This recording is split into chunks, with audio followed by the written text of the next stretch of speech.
Salmos 46, do verso... Palavra de Deus, vamos fazer a leitura do verso 1 ao 11. Salmos 46, vai ser o texto que nós vamos fazer a exposição hoje. Quero que você deixe aberto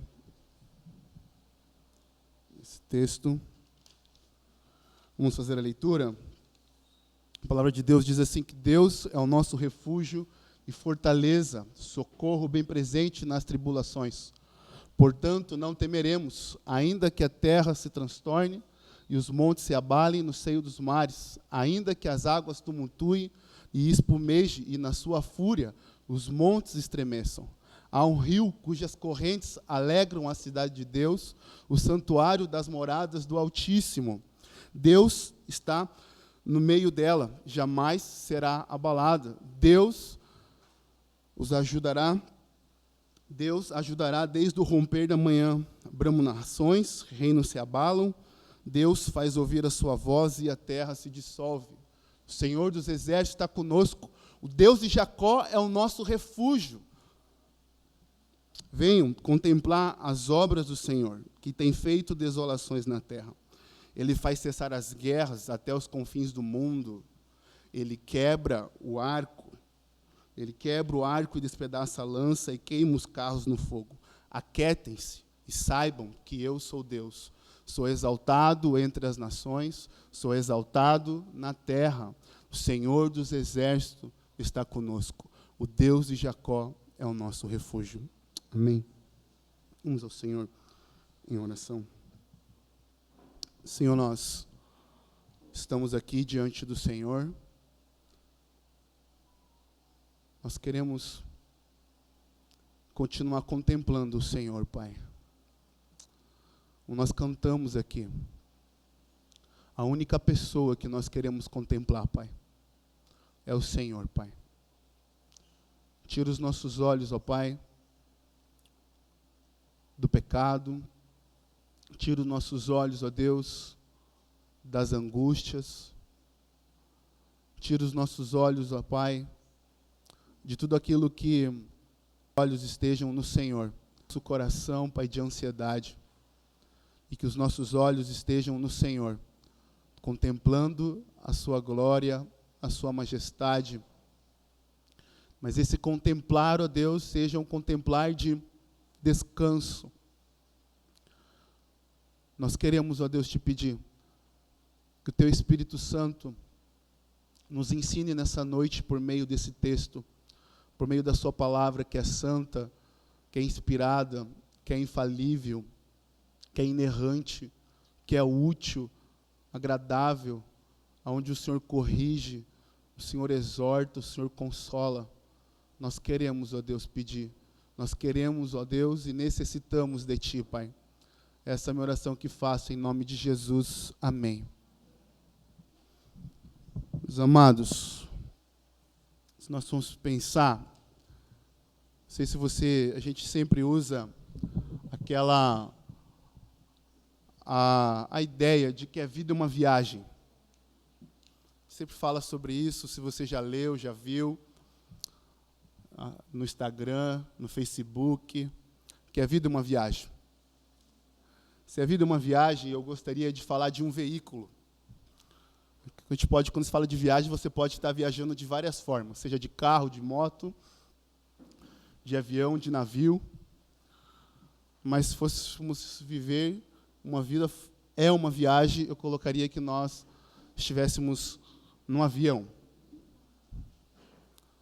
Todos nós estamos sentados no avião da vida. E sentado no avião da vida, e por alguns momentos da nossa história, em alguns momentos da nossa circunstância, da nossa vida, assim como um avião passa por algumas turbulências, nós também passamos. Não sei se você já teve essa experiência de estar dentro de um avião, e de repente o comandante dizer, olha, apertem os cintos que nós estamos passando agora nesse momento, que você... turbulência. Algumas fracas, outras mais fortes, que tua alma vai lá em cima e volta. Então, e quando você entra no avião, Logo, as comissárias ali dão todas as orientações de como você deve andar naquele voo, daquela forma. Esse Salmo 46, ele é uma orientação para nós vivermos a nossa vida. De como nós podemos viver essa vida dentro dessa viagem que nós estamos, até onde o Senhor voltar, ou até onde Ele colocar o ponto final, e dizer, acabou para você aqui. O Salmo 46, ele mostra para nós isso. O Salmo 46, ele começa já dizendo no verso 1, que Deus é o nosso refúgio e fortaleza, socorro bem presente nas tribulações. Nas tribulações. Se nós fôssemos colocar a ideia do texto, a ideia do Salmo 46, em uma sentença, colocaria da seguinte maneira: Deus é o nosso refúgio e fortaleza presente em todas as tribulações, batalhando em nosso favor. Em nosso favor. O Salmo 46, ele foi escrito no contexto de ameaças militares. O rei da Síria, Senaqueribe, estava ameaçando entrar em Jerusalém num projeto expansionista. O rei Ezequias estava sendo ameaçado por Senaqueribe. O rei Ezequias chega numa hora, num diálogo, quando ele está ali com os enviados do rei Senaqueribe para mandar um recado dizendo, olha, se rendam aí, porque nós vamos entrar, nós vamos invadir. Então o rei Senaqueribe, o rei Ezequias, ele pede para esses comissários e pessoas que foram enviados pelo rei Senaqueribe falarem em aramaico, não em hebraico, porque a língua original era hebraica, e algumas pessoas falavam em aramaica. Por quê? Porque o rei Ezequias não queria que o povo ouvisse e começasse a sentir medo. Mas eles, então, esses comissários enviados por rei Senaqueribe, falam, não, mas nós queremos que todo o povo ouça.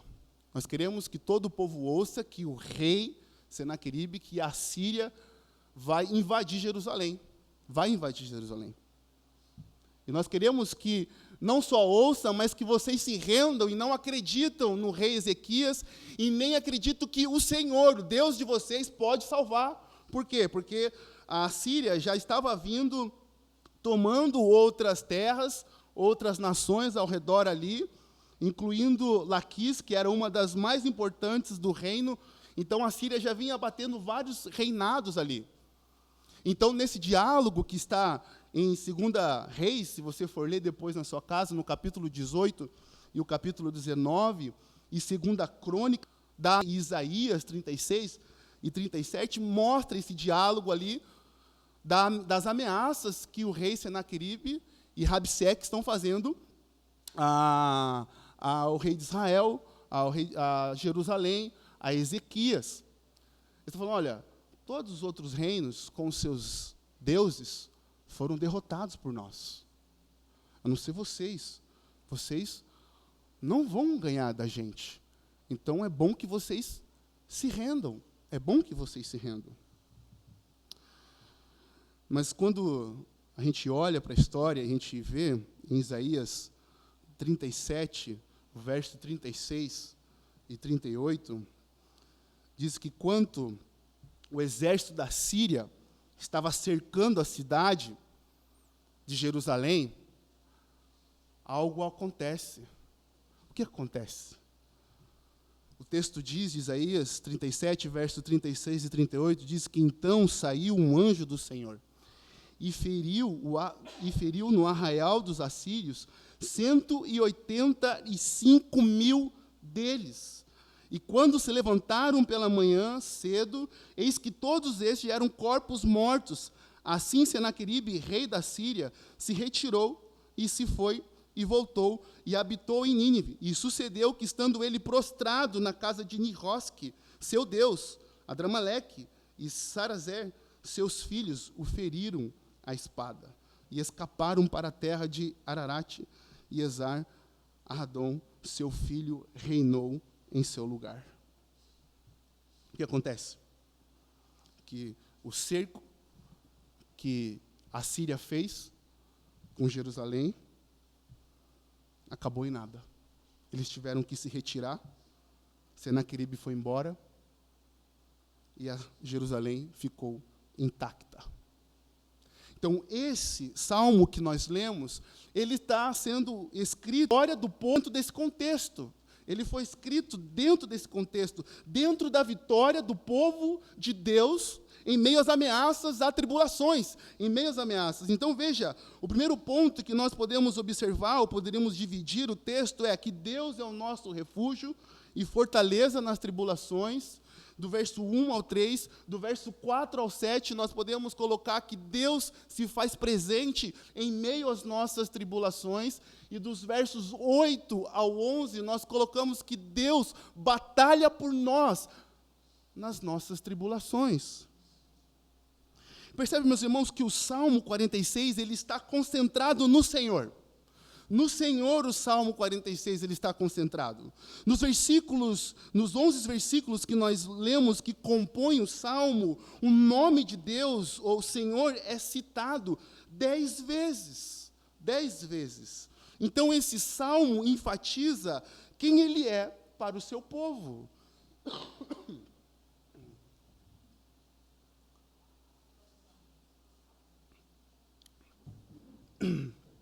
Então, as frequentes menções ao nome de Deus apontam a centralidade dele e nos ensinam que Deus é a única fonte da nossa segurança, o nosso refúgio em meio às tribulações.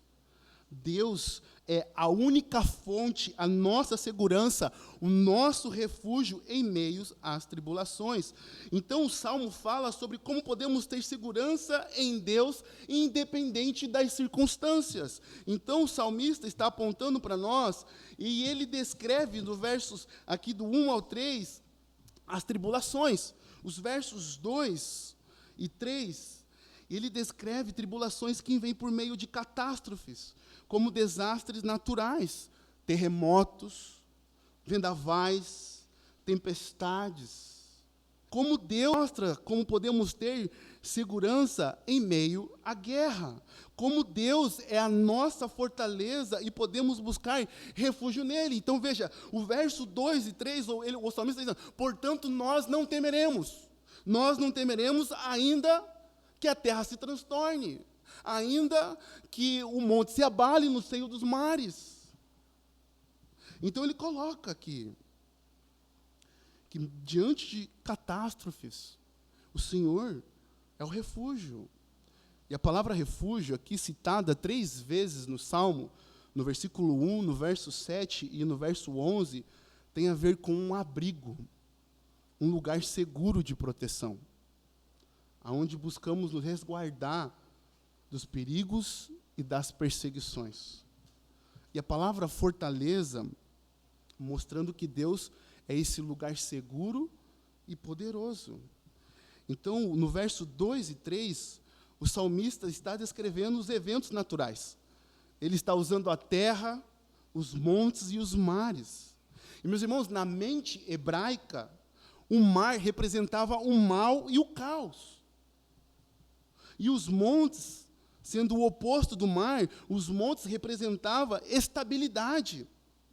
Então, a cena que o salmista está descrevendo no verso 2 e 3 aqui, estão mostrando um grande caos acontecendo. Eles estão falando assim, ó, mesmo que o mar vai se revoltar e os montes caiam sobre o mar, porque sendo o monte um lugar de estabilidade, mesmo tudo isso acontecendo, nós não temeremos. Por que nós não temeremos? Porque o Senhor é o nosso refúgio. Então, ele está descrevendo uma cena de um grande caos. De você olhar para o mar e você olhar para o monte, e ele está falando assim, olha, mesmo que o monte caia dentro do mar, nós não temeremos. O ponto, meus irmãos, que precisa ficar claro aqui, mudar. Circunstâncias ao nosso redor vão mudar. Elas vão mudar. Nós passaremos por tribulações. E por momentos que ficaremos apertados, porque esse é o significado da palavra tribulação, é que você está sendo apertado, encurralado, e você vai se sentir incapaz de sair de determinada situação. Então, o que precisa ficar claro é que a certeza que nós precisamos ter é que Deus não muda. Deus, Ele não muda, Ele é imutável, o Deus Todo-Poderoso. E isso precisa ficar claro em nossa mente. As nossas circunstâncias mudam, mas sabe qual é o problema que nós enfrentamos e temos muitas vezes quando nós estamos enfrentando tribulações? O problema é que quando nós enxergamos as nossas circunstâncias mudando, o primeiro pensamento que vem à nossa mente é que Deus está mudando. É que Deus está mudando. E a gente pensa que Deus muda de acordo com a realidade que nós vivemos. Não é assim? Basta você acordar amanhã mal, ou algo muito ruim acontecer na sua vida, que você coloca nessa condição que Deus mudou. É por isso que muitas vezes nós vacilamos nas tribulações, porque nós não temos uma visão, uma contemplação de Deus correta. Que Deus não muda. As circunstâncias estão mudando. Veja que o salmista está colocando aqui, quem é que está mudando aqui? Quem é que está mudando? Então, nós não temeremos, porque mesmo que a terra se transtorne, mesmo que os montes se abalem no seio dos mares, ainda que as águas tumultuem e espumejem na sua fúria, os montes estremeçam. Quem é que está mudando? Está mudando. As circunstâncias são as realidades que estão mudando, mas Deus não está mudando. Deus continua sendo refúgio, Deus continua sendo fortaleza, Deus continua sendo poderoso. Mas o problema que eu e você enfrentamos quando nós estamos diante da tribulação é que nós pensamos que Deus muda, e Deus, Ele não muda, Ele é imutável.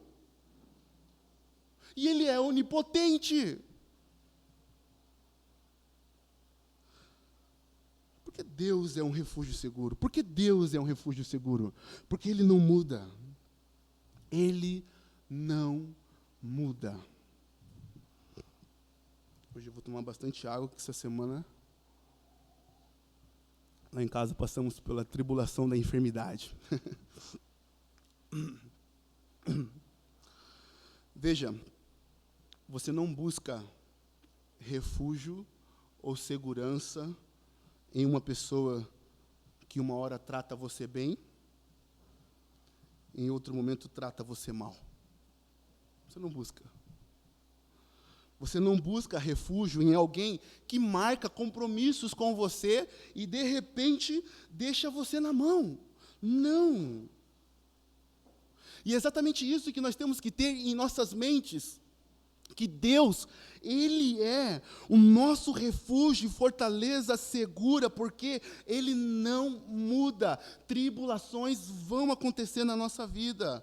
Longe da teologia da prosperidade, longe da teologia do coach, longe desses ensinamentos que nós estamos ouvindo nas redes sociais, dessas ideologias de que diz que quando você vir para o Senhor Jesus e os seus problemas vão acabar. Mentira! Mentira! Talvez os seus problemas aumentem, mas a certeza que nós temos é que Deus está conosco, e Ele é o nosso refúgio, independente dos problemas e das músicas que estão acontecendo na nossa vida. Por isso, então, meus irmãos, a música que nós cantamos contempla a Deus. É isso que nós precisamos fazer todos os dias, contemplar o Senhor, contemplar a majestade do Senhor e saber que Ele não muda. Você precisa entender que Deus é imutável e onipotente. Ele é poderoso e Ele é o nosso refúgio e fortaleza em meio a qualquer tribulação.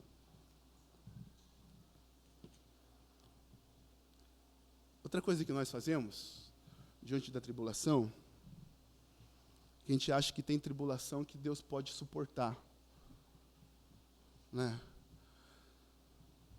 Mas não existe tribulação para Deus que Ele não possa nos acolher e nos ajudar, quando nós buscamos refúgio nele, diante das nossas tribulações. Irmãos, não existe impossível para Deus. Não existe. O próprio Senhor Jesus diz aos homens, isso é impossível, mas a Deus tudo é possível.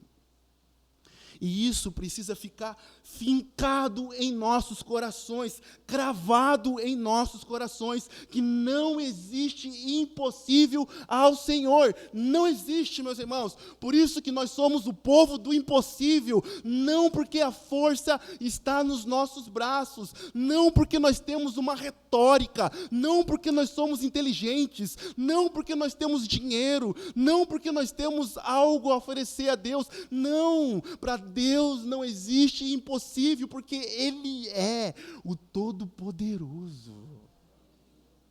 Meus irmãos, isso deve nos elevar a uma vida grandiosa de oração, de contemplação, da grandeza de Deus. Então não existe impossível. Risca impossível da sua agenda.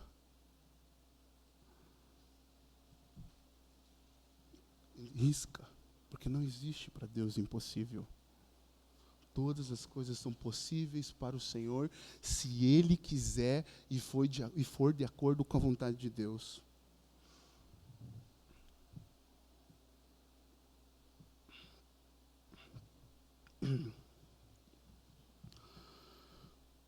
Segundo ponto, Deus está presente com o seu povo nas tribulações.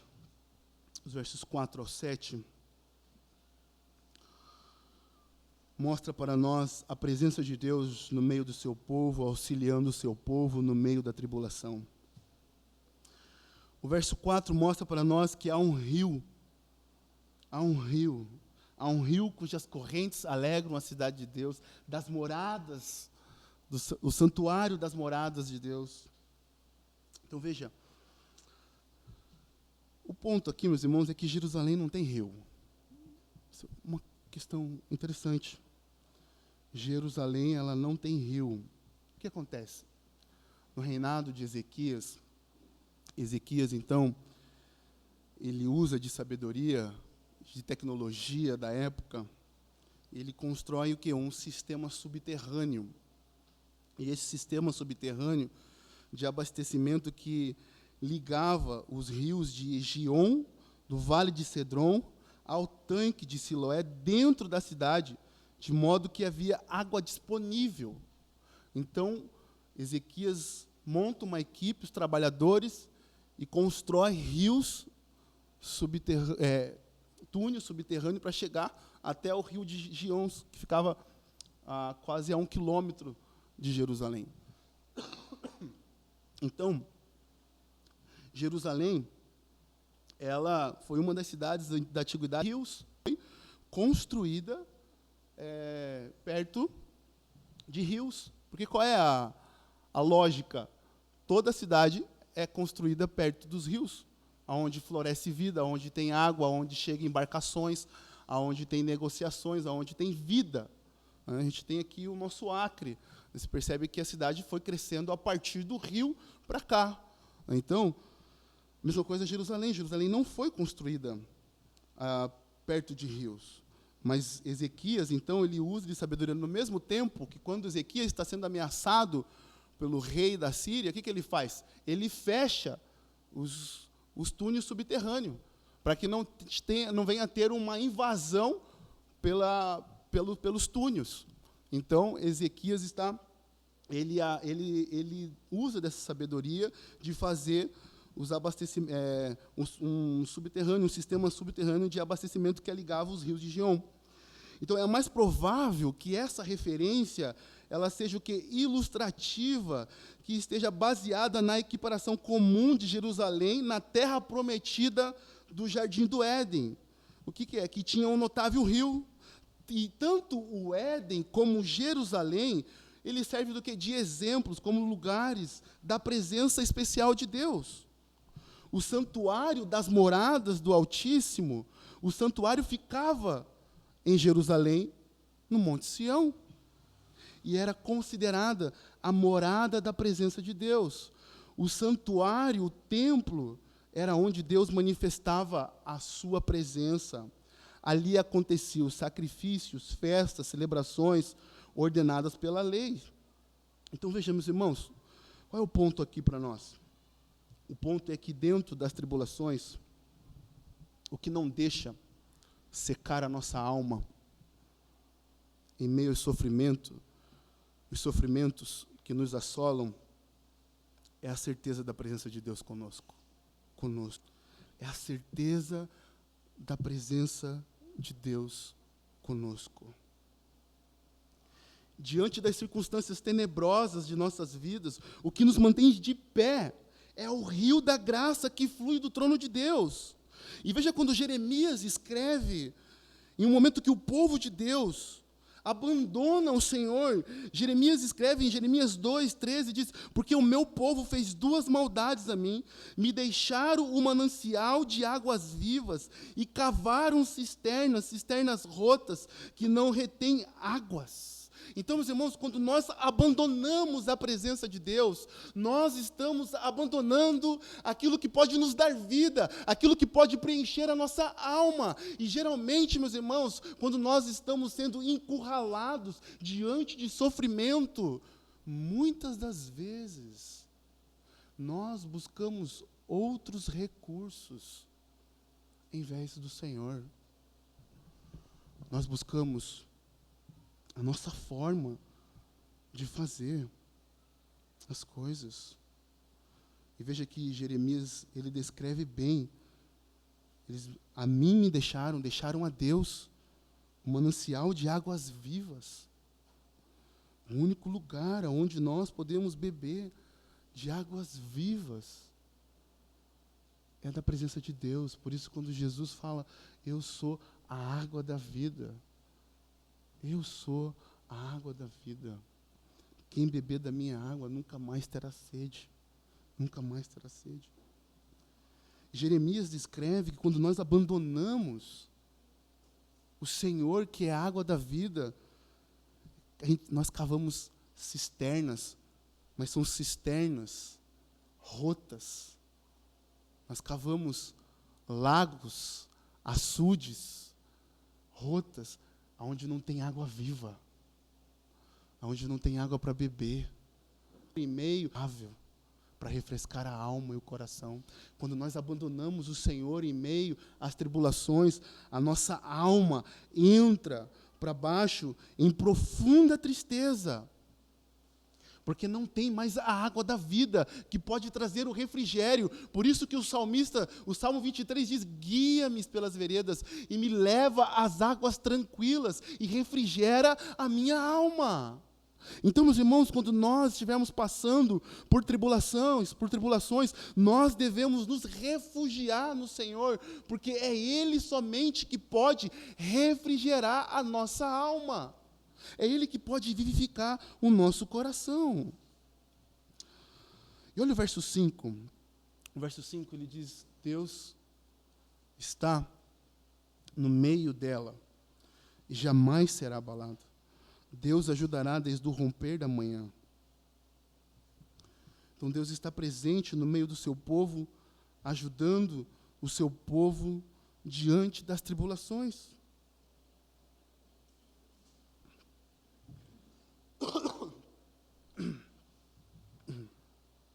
Deus socorreu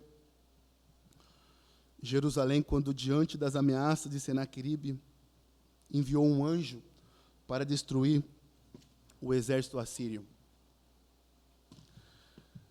Mas olhe a oração de Ezequias diante dessas ameaças. Orou Ezequias ao Senhor. Isaías 37, 15 ao 20. Ó Senhor dos exércitos, Deus de Israel, que habita entre os querubins, Tu mesmo, só Tu és Deus de todos os reinos da terra. Tu fizeste os céus e a terra. Inclina, ó Senhor, o Teu ouvido e ouve Abre, Senhor, os teus olhos e vê e ouve todas as palavras de Queribe, as quais ele enviou para afrontar o Deus vivo. Verdade é, Senhor, que os reis da Síria assolaram todas as nações e suas terras, lançaram no fogo os seus deuses, porque deuses não eram, senão obra de mãos de homens, madeira e pedra, por isso os destruíram. Agora, pois, ó Senhor, nosso Deus, livra-nos da sua mão, assim saberão todos os reinos da terra, que só tu és o Senhor. Essa foi a oração do rei Ezequias. Meus irmãos, uma das certezas que nós podemos ter é que Deus nos ajuda quando clamamos por Ele em oração, no meio das nossas tribulações. Deus ouviu a oração do rei Ezequias. E aí no versículo 36 do capítulo 37, diz: então saiu o anjo do Senhor e feriu no arraial dos assírios 185.000 deles. E quando se levantaram pela manhã cedo, eis que todos esses eram corpos mortos. Meus irmãos, quando estamos falando de Deus presente, nós estamos falando que Ele é o nosso auxílio. O nosso auxílio, Ele nos ajuda. Olha para o verso 5, Deus está no meio dela, jamais será abalada, Deus ajudará desde o romper da manhã. Então, quando nós estamos falando de que Deus é presente em meio às tribulações, nós não estamos falando de uma presença qualquer, nós não estamos falando de uma presença de um amigo, de um irmão, que pode nos socorrer de certa forma, mas nós estamos falando da presença de um Deus que nos auxilia, que Ele está prestes a nos ouvir e nos ajudar de acordo com a sua vontade. Então Deus enviou um anjo, mas Deus poderia capacitar o povo de Israel, de Jerusalém, a saírem para a guerra e destruírem. Mas a forma que Deus fez foi enviar um anjo. Então Deus está presente, meus irmãos, na nossa vida com o seu povo. Deus está presente. O verso 6, e vibramos nações, reinos se abalam, Deus faz ouvir a sua voz e a terra se dissolve. O ponto que as nações, elas podem bramar, rugir, gritar, mas basta uma palavra de Deus para que tudo seja resolvido de acordo com a sua vontade. Porque é isso que o texto fala. As nações estão trovejando, as nações estão bramando, as nações estão gritando, as nações estão querendo nos invadir. Pode fazer o que quiser diante do Deus Todo-Poderoso, mas basta uma palavra de Deus e tudo se resolve, e tudo silencia. Sabe, meus irmãos, o ponto que nós precisamos aplicar no nosso coração aqui é que a palavra de Deus é suficiente para silenciar e pacificar os bramidos, os gritos das nações que se rebelam contra o Deus Altíssimo. A palavra de Deus, ela é suficiente, meus irmãos. A palavra do Senhor é suficiente para nos auxiliar em meio às tribulações. Em meio às tribulações. Mas o nosso maior problema é que nós estamos ouvindo muitas vozes. Nós estamos ouvindo muitas vozes. Nós estamos ouvindo outras coisas, menos a voz de Deus revelada em sua palavra. Se tem algo que me entristece muito, que vai um ponto. Quando os irmãos, quando eu fico triste, a maior tristeza quando eu vejo na vida de alguém é quando ela parou de crescer espiritualmente. Isso eu fico triste. Quando eu vejo que uma pessoa parou de crescer. O que mais me entristece, meus irmãos, é quando eu converso com as pessoas e com o povo de Deus, é quando eu vejo que elas não estão dando ouvido à voz de Deus revelada na palavra. Ah, mas eu acho. Ah, mas fulano de tal falou assim. Mas a palavra diz o quê? Sobre isso que você está pensando, o quê? Porque olha o poder da palavra. Deus faz ouvir a sua voz e a terra se dissolve. E a palavra de Deus é a âncora segura que nós podemos estar diante no meio das tribulações. É a palavra de Deus que nós podemos enfrentar os nossos problemas emocionais, os mais profundos possíveis. É a palavra de Deus. É ela. E é somente ela. Mas nós estamos dando ouvido muitas vezes ao nosso coração e menos à voz de Deus revelada na palavra. Meus irmãos, perceba, as tribulações elas vão acontecer, você vai passar por ela. Eu queria dizer que não. Eu queria, mas não posso mentir. O próprio Senhor Jesus diz, olha, no mundo vocês vão ter aflições, tribulações, vocês vão passar. Ela é o lugar. Mas eu posso dizer uma coisa para você. É que a palavra de Deus, ela é o lugar seguro para nós passarmos por tribulação e por dificuldade. Não existe tempo perdido diante da palavra, meus irmãos. Não existe.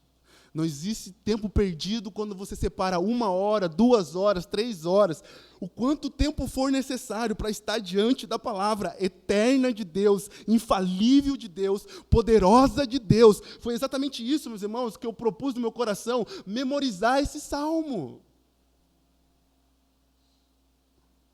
Porque quando puxo na minha palavra que Deus é o meu refúgio, fortaleza, socorro bem presente nas tribulações, e meditando e orando e falando, Senhor, aplica, aplica. Isso é uma âncora, meus irmãos. Que o vendaval está batendo, que as tribulações estão vindo, mas você se permanece ali, firme. Não porque você está em si mesmo, mas porque você está na palavra de Deus. Olha que Jesus fala sobre a palavra dele, que terra e céus passarão, menos a minha palavra. Olha que poderoso, meus irmãos. Menos a palavra de Deus. Então, meus irmãos, eu quero aqui aplicar algo para a sua vida. Eu quero dizer, você precisa valorizar a sua vida devocional. O seu tempo com Deus em sua palavra. Não abra mão disso. Não abra mão de ler a Bíblia diariamente, constantemente. Não abra mão. Não abra mão de buscar o Senhor na sua casa. Não abra mão de buscar ao Senhor com a sua família.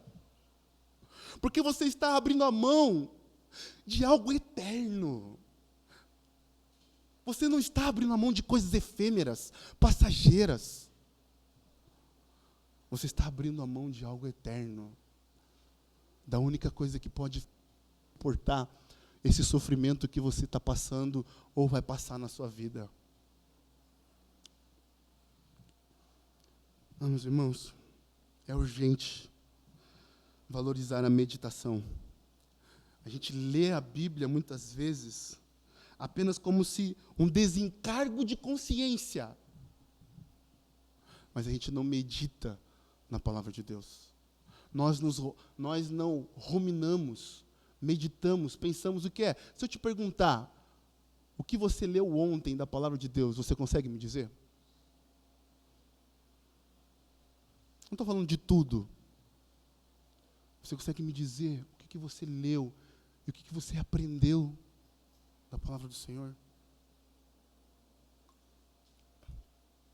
Muitas vezes, meus irmãos, nós esquecemos.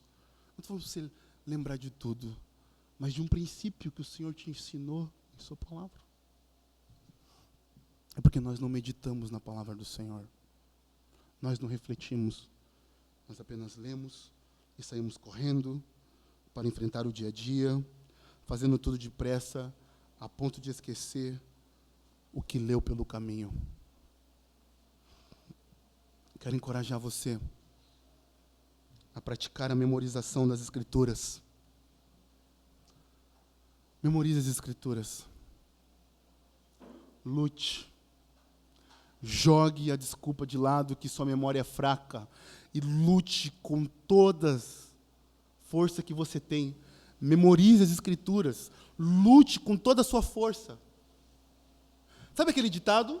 Daqui você não leva nada. Isso é verdade. Seu carro, seus bens, tudo que você está buscando para conquistar nessa vida, você não vai levar nada. Mas se você memorizar as Escrituras, você vai levar, porque você vai estar diante do Rei dos Reis, do eterno Deus. Você vai encher a sua alma, você vai estar com a sua mente, e Deus vai quebrar as coisas mais duras que existem. Deus vai te trazer conforto, porque é a palavra de Deus. Memorize as Escrituras, lute com toda a sua força, porque Deus faz ouvir a sua voz e a terra se dissolve. Meus irmãos, e aqui eu falo com os irmãos, me tirem do púlpito quando eu não mais estiver pregando a palavra de Deus. Não deixe que ninguém suba nesse lugar para ensinar os seus pensamentos, as suas ideologias. Não, meus irmãos. Nós necessitamos, eu necessito, você necessita da palavra de Deus. A obra que Deus tem para fazer aqui nesse lugar não é por meio das ideias do pastor Edson, não é por meio das ideias de algum membro, é por meio da palavra de Deus. Então veja, Deus faz ouvir a sua voz e a terra se dissolve. O Deus que batalha em nosso favor. No verso 8 ao 11, o verso começa chamando o povo de Deus a olhar que Deus realizou em favor deles e descansar nele. E começa a dizer: venham contemplar as obras do Senhor, que tem feito desolações na terra. Ele faz cessar as guerras até os confins do mundo, quebra o arco, despedaça a lança, queima os carros no fogo. Meus irmãos, nós somos chamados a contemplar as realizações de Deus. Nós somos chamados a contemplar as realizações de Deus.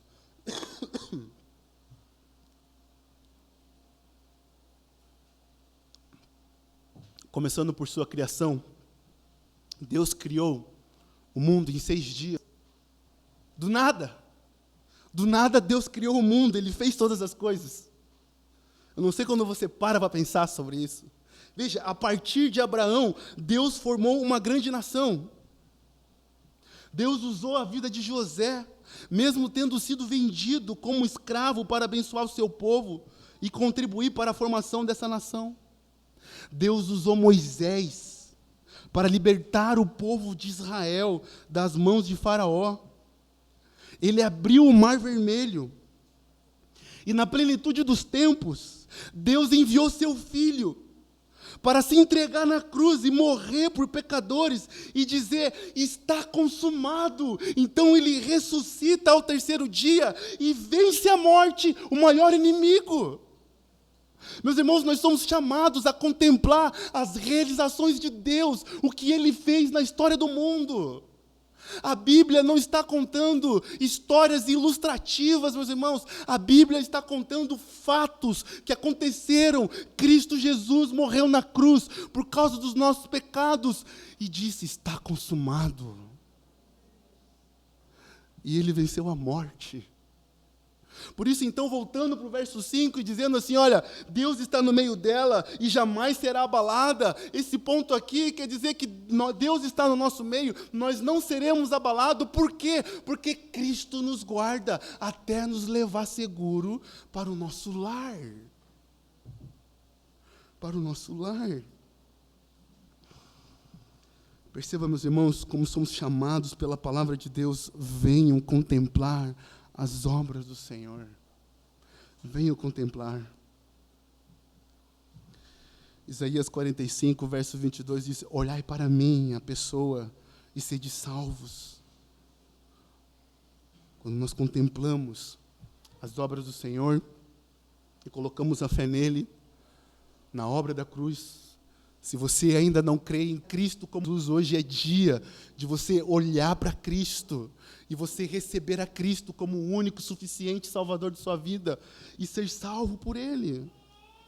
Enquanto nós salvos ainda agora, contemplamos as obras do Senhor, nós somos revigorados, nós somos fortalecidos, encorajados a caminhar nesse mundo caído, tenebroso do pecado. Mesmo diante do caos acontecendo, mas quando contemplamos a obra do Senhor, nós prosseguimos. Os versos 10 e 11, então, Deus falando agora: aquietem-se e saibam que eu sou Deus, sou exaltado entre as nações, sou exaltado na terra. Aquietai-vos aqui quer dizer, literalmente, não mexam em nada. Não mexam em nada. Descanse. Obrigado, Gabi.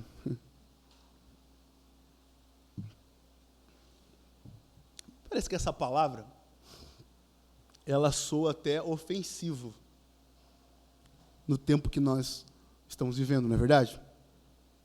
Não mexam em nada. A gente reclama das crianças, né? Mexe em tudo, faz isso. Mas para perceber, né? Usando aqui uma relação das crianças, né?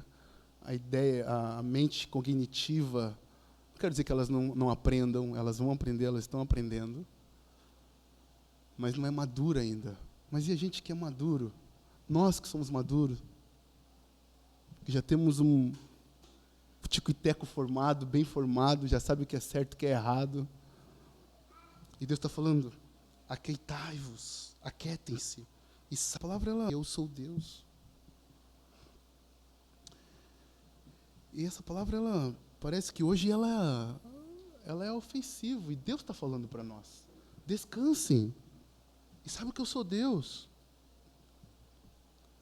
Não façam nada. E sabe o que isso quer dizer? Não mexam em nada. Não quer dizer que não queira ficar fazendo as coisas da sua maneira, da sua forma. Da sua forma.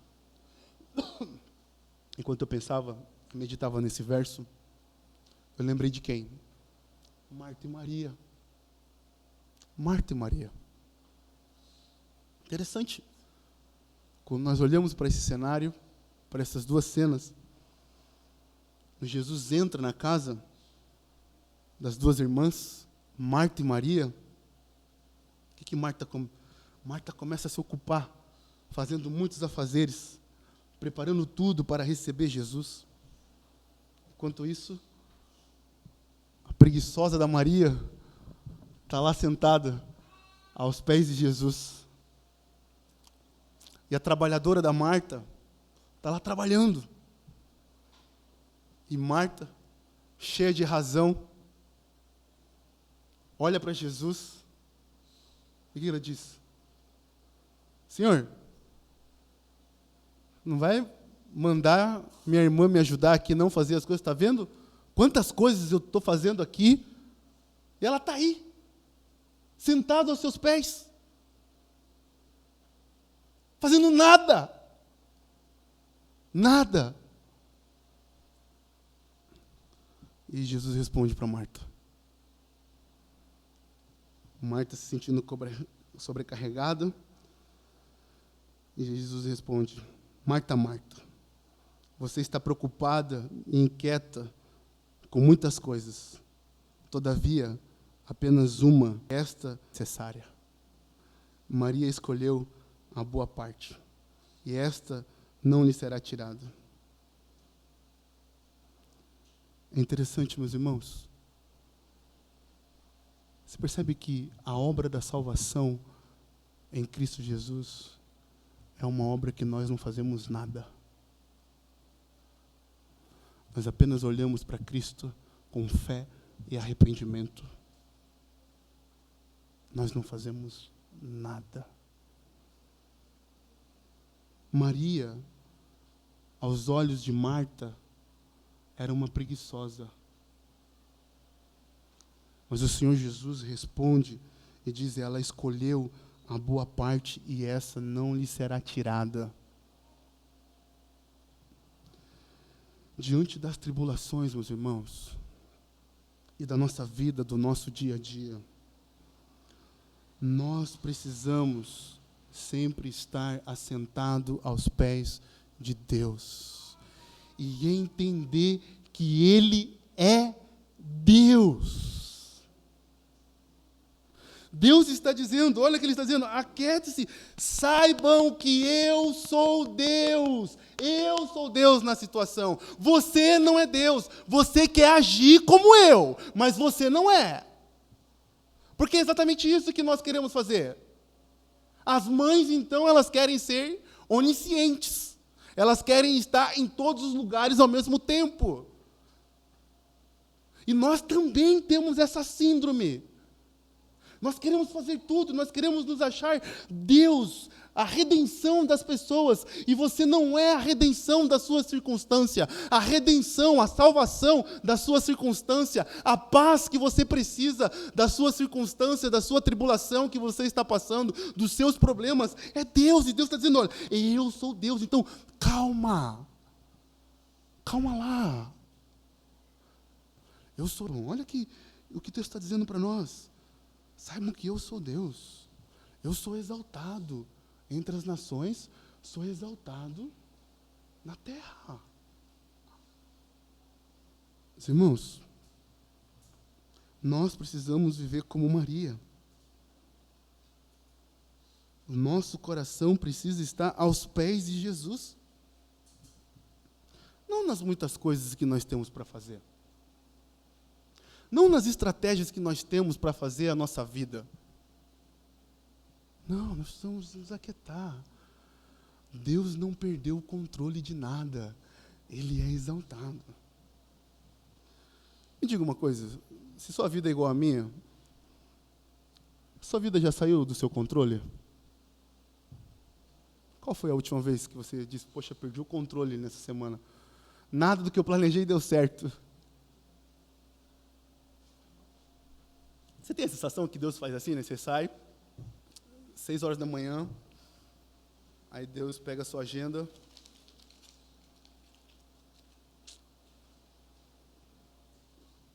dá uma febre em você, uma dor de garganta, uma diarreia, bate o carro.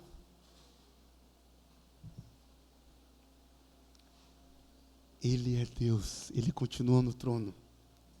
Ele é exaltado. Ele está exaltado. Veja, meus irmãos, você pode aquietar o seu coração no Senhor, porque Deus é exaltado entre as nações. Você pode repousar seguro e deitar a sua cabeça no travesseiro tranquilo, porque Deus é exaltado na terra. Veja, meus irmãos, nós podemos descansar no Senhor, porque o Senhor dos exércitos está conosco. O Deus de Jacó é o nosso refúgio. Acredito que os irmãos, a música que nós cantamos aqui, Castelo Forte, ela foi escrita por Martim Lutero e foi baseado nesse texto, fundamentado no Salmo 46. Martim Lutero escreveu o hino Castelo Forte por volta de 1527 e 1529, durante um dos períodos mais difíceis e tensos da Reforma Protestante. Esse período foi marcado por perseguições religiosas severas, ameaças constantes da Igreja Católica contra o reformador, conflitos teológicos intensos. Martim Lutero é chamado, que se chama a dieta de Worms, não sei se estou falando certo esse nome, para declinar, para dizer: olha, renuncia tudo que você escreveu até agora. Então ele segue adiante Diz, não vou renunciar a nada, porque tudo que eu creio e entendo está baseado nas Sagradas Escrituras. Então, a partir daí, desce um decreto sobre a vida dele e começa a perseguição. Uma pandemia de peste na Alemanha, que atingiu, inclusive, Wittenberg. Crises pessoais de Lutero, que enfrenta a ansiedade, dores, fortes pressões espirituais. Então, eu queria concluir nossa mensagem lendo a poesia que Martinho Lutero escreveu, que diz: Castelo forte é o nosso Deus, escudo e boa espada, com o seu poder defende os seus. A sua igreja amada, com força e com furor, nos prova o tentador. Com as artimanhas tais e astúcias infernais, iguais não há na terra. A nossa força nada faz. Estamos nós perdidos, mas nosso Deus socorro traz. E somos protegidos. Defende-nos, Jesus, o que venceu na cruz, o Senhor dos altos céus, que sendo o próprio Deus, triunfa na batalha. Sim, que a palavra ficará, sabemos com certeza, pois ela nos ajudará. Com as armas de defesa, se temos de perder, família, bens, poder, embora a vida vá, pois por nós Jesus está e nos dará seu reino. Castelo forte é o nosso Deus. Castelo forte é o nosso Deus. Amém? Vamos orar, agradecendo ao Senhor.